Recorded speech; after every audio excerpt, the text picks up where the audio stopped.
warahmatullahi wabarakatuh. Kembali lagi di video pembelajaran kimia mudah. Insya Allah kalian pasti bisa.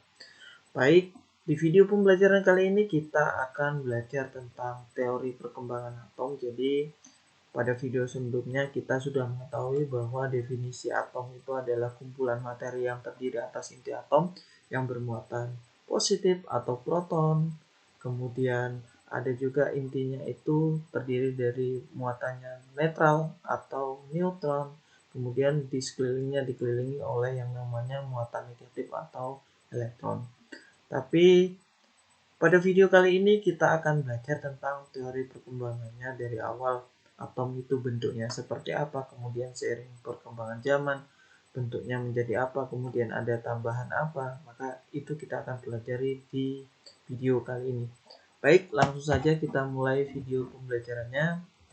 Jadi asal usul teori atom, kata atom itu kita tahu bahwa berasal dari bahasa Yunani, yaitu atomos, yang berarti tidak dapat dibagi lagi. Nah, konsep dasar pertama kali dikemukakan oleh si Demokritus. Jadi Demokritus ini adalah pencetus istilah atom yang kita gunakan pada saat ini. Nah, ini dikemukakan pada awal abad keempat sebelum Masehi. Jadi ini adalah Demokritus. Nah, dia mengambil sebuah dasar berdasarkan panca indera atau apa yang dia lihat dan apa yang dia rasakan.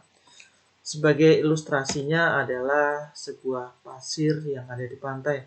Jadi disebutkan bahwa alasan ini berasal dari observasinya, di mana butiran pasir dapat bersama-sama membentuk sebuah pantai. Kemudian dalam analogi si Demokritus ini, pasir itu adalah atom. Nah, dan pantai itu adalah senyawa. Jadi senyawa itu adalah gabungan dari beberapa atom. Analogi ini kemudian dapat dihubungkan dengan pengertian dari Demokritus terhadap atom yang tidak bisa dibagi lagi. Walaupun sebuah pantai dapat dibagi ke dalam butiran-butiran pasirnya, butiran pasir ini tidak dapat dibagi lagi. Inilah dasar dari teori si Demokritus. Jadi kenapa kok dia mengatakan bahwa atom itu adalah sesuatu yang tidak dapat dibagi lagi. Contoh sederhananya adalah ketika kapur kita remas-remas sampai dia menjadi butiran yang sangat halus, maka butiran-butiran yang kecil itu, butiran-butiran yang halus itu dapat dikatakan sebagai atom. Tapi nanti seiring perkembangan zaman, teori ini akan dipatahkan. Oke. Kelebihan dari teori atom dari si Demokritus ini yang pertama adalah merupakan pencetus model atom pertama. Kita tahu bahwa tadi bentuknya dia seperti butiran-butiran. Nah, itulah yang dikatakan si Demokritus itu sebagai atom. Kemudian menimbulkan minat-minat untuk menyelidiki atom secara lebih. Nah, si Demokritus ini pada awal keempat sebelum Masehi dengan alat-alat sederhana, mungkin zaman dulu itu tidak secanggih zaman sekarang, makanya dia kebanyakan menggunakan apa yang dia lihat, tidak berdasarkan dengan eksperimen. Kemudian kelebihan yang selanjutnya adalah membuka konsep atom yang akan jadi patokan untuk model atom berikutnya.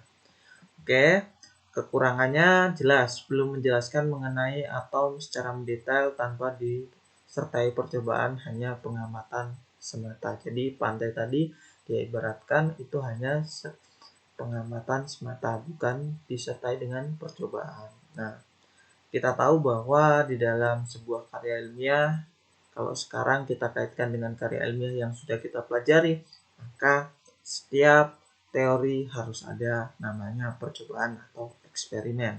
Nah, pada awal keempat sebelum Masehi, Demokritus mencetuskan, kemudian lama sekali sudah kata-kata ini tidak muncul lagi.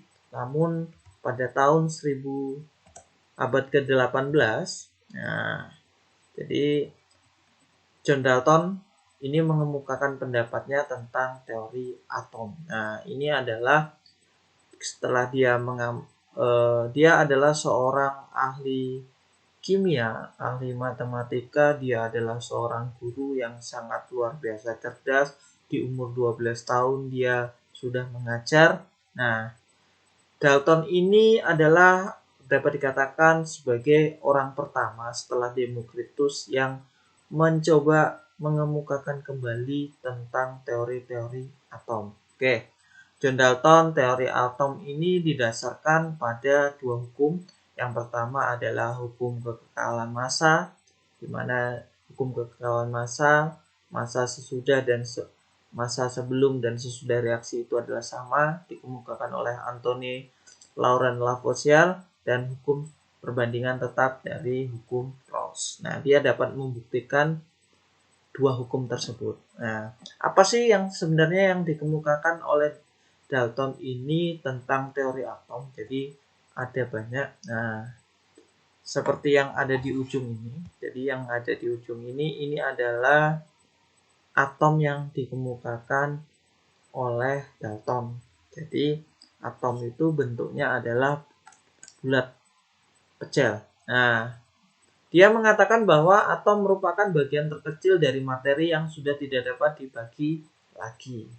Nah, dia ini hampir sama dengan teorinya si Demokritus. Jadi atom itu bagian terkecil dan dari materi yang sudah tidak dapat dibagi lagi. Kemudian apa? Atom digambarkan sebagai bola pejal. Bola pejal itu seperti bola yang bulat seperti ini. Yang sangat kecil, suatu unsur memiliki atom identik yang berbeda untuk unsur yang berbeda. Jadi setiap unsur itu atomnya berbeda.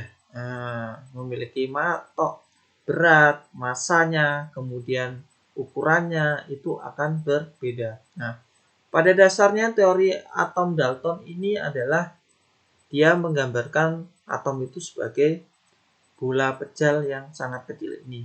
Jadi ini adalah gambaran struktur atom dari si Dalton. Nah, selanjutnya atom-atom bergabung membentuk senyawa. Jadi atom-atom kalau dia bergabung dia akan membentuk sebuah senyawa dengan perbandingan yang sederhana dan biasanya tetap. Nah, maka dari itulah dapat dikatakan bahwa teori atom Dalton ini sesuai dengan hukum kekekalan massa dan hukum susunan tetap atau perbandingan tetap dari si Rawls. Oke. Reaksi kimia merupakan pemisahan atau penggabungan atau penyusunan kembali dari atom sehingga atom tidak dapat diciptakan dan dimusnahkan. Jadi menurut si Dalton ini atom itu memang tidak dapat diciptakan atau dimusnahkan. Ini berdasarkan reaksi kimia. Jadi reaksi kimia itu adalah pemisahan. Jadi ketika atom itu beberapa atom kemudian direaksikan maka dia akan terpisah. Nah, menjadi unsur-unsurnya lagi kemudian digabungkan. Ada penyusunan lagi. Contoh hidrogen dengan oksigen ketika melalui reaksi kimia menjadi H2O. Nah, itu akan terjadi namanya ketika dia direaksikan hidrogen dan oksigen berpisah, kemudian terjadi namanya penggabungan atau penyusunan kembali. Jadi H2O yang saling berikatan. Nah, ini kira-kira adalah teori Dalton. Oke, teori Dalton kelebihannya mulai membangkitkan minat terhadap penelitian mengenai model atom. Nah, kelemahannya teori atom Dalton itu tidak dapat menerangkan suatu larutan yang dapat mengantarkan listrik. Nah, jika sebuah atom dia bentuknya seperti ini, bulat saja, maka bagaimana atom itu dapat mengantarkan listrik? Pasti di dalam sebuah atom itu ada sebuah unsur sehingga dia dapat mengantarkan listrik. Nah, si Dalton ini tidak dapat menjelaskannya. Bagaimana mungkin bola yang seperti ini dapat mengantarkan listrik? Nah, padahal kita tahu listrik itu adalah elektron yang bergerak. Berarti di dalam sebuah partikel atau atom ini terdapat elemen lain, partikel lain. Nah, itu adalah salah satu kelemahan dari Dalton. Dia tidak bisa membuktikan bahwa ini kok bisa sebuah atom ini mengantarkan listrik. Bagaimana mungkin sebuah bola pecel atau atom ini tanpa ada isi sama sekali, dia dapat mengantarkan listrik. Atau gampangnya teori atom Dalton itu memiliki kelemahan.